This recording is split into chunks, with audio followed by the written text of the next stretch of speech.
Welcome back to Civic Math. Last time we explored South Carolina's economy. We discovered a colony built on rice, indigo, trade, and Atlantic commerce. We saw how two products generated roughly 92% of South Carolina's export economy. And we asked an important question. Why would one of the richest colonies in America risk revolution? Today, we are going to meet the man who had to answer that question. These were not ordinary colonists.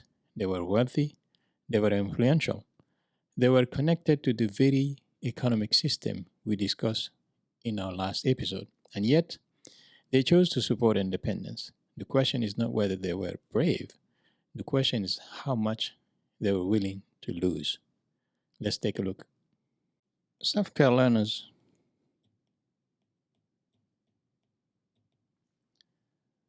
signers, the folks who signed for South Carolina. On top, we have Edward Rutledge, 26. Thomas Lynch, Jr., 27. Arthur Middleton, 34. Thomas Hayward, 30.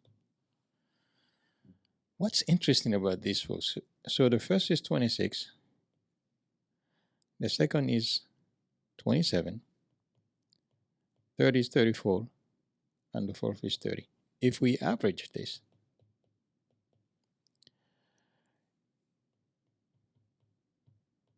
what's remarkable is these folks were on average 29.25. So these folks, 29.25, which was less than 30. So all four on average had, combined is but less than 30 years old. Think about that. These were not elderly statements. These were young men making decisions that could change their lives forever. As a matter of fact, that would create a country. Would you risk everything at less than 30? Would you sign a document that might make you a hero or a traitor? Let's take a closer look again. Land, plantations, export, political influence. These men were not outsiders looking for opportunity. Many belonged to some of the wealthiest and most influential families in South Carolina. Their wealth was connected to the rice and indigo economy we discussed in part 1. Now, rice, indigo, trade, wealth. If your family's future depended on trade with Britain, would you support a rebellion against Britain? Because that was the question facing many South Carolina's leaders. So let's come back to these young folks. Thomas Lynch, Jr., 27. Of course, he was young, wealthy, influential.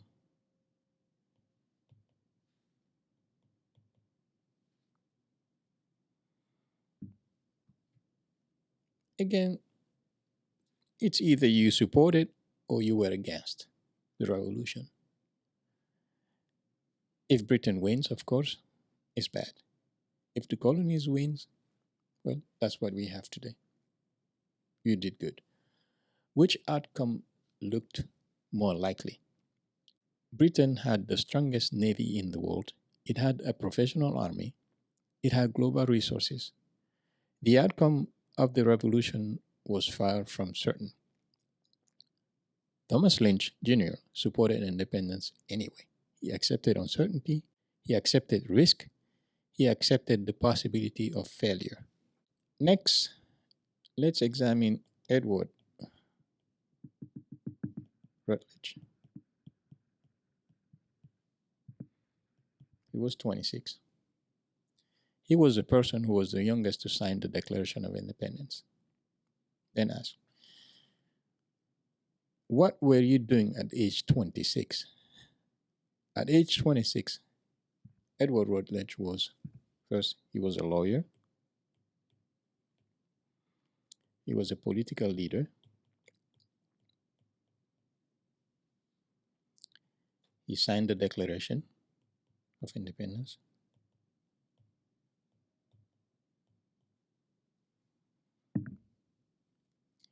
Again, if a revolution fails, treason, imprisonment, property loss, possible execution was the deal. This was not an abstract political debate. The consequences could be severe, and Edward Rutledge knew it.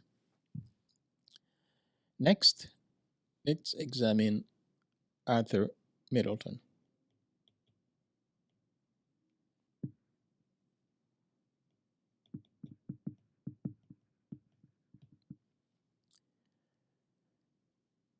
He was captured by the British.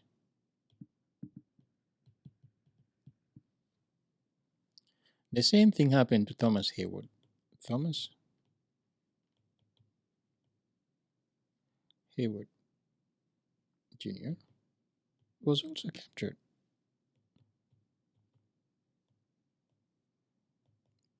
by the British. The risks these men accepted eventually became reality. The British occupied Charleston. The war came directly to South Carolina. These dangers were not hypothetical. They happened. How different does a decision look when the consequences actually arrive? Wealth, status, property, freedom, life.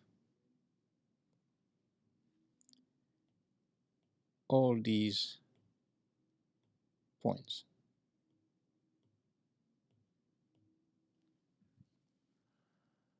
How much would you risk for a principle? How much would you risk for an idea? How much would you risk for freedom? Unlike us, these men did not know the ending. They had no guarantee of success. They had no guarantee that independence would survive, yet they moved forward anyway. In South Carolina, the revolution was not a decision made by people with nothing to lose. It was often a decision made by people who had a great deal to lose. Wealth again, property, reputation, freedom, even life itself. The mathematics of South Carolina teaches us something important. Courage is not measured by how little you risk. Courage is measured by what you are willing to risk for something you believe is right. And the men who signed for South Carolina risked more than most. Thank you for watching Civic Math. Please subscribe, like, comment, and share this video with one person. We'll see you next time.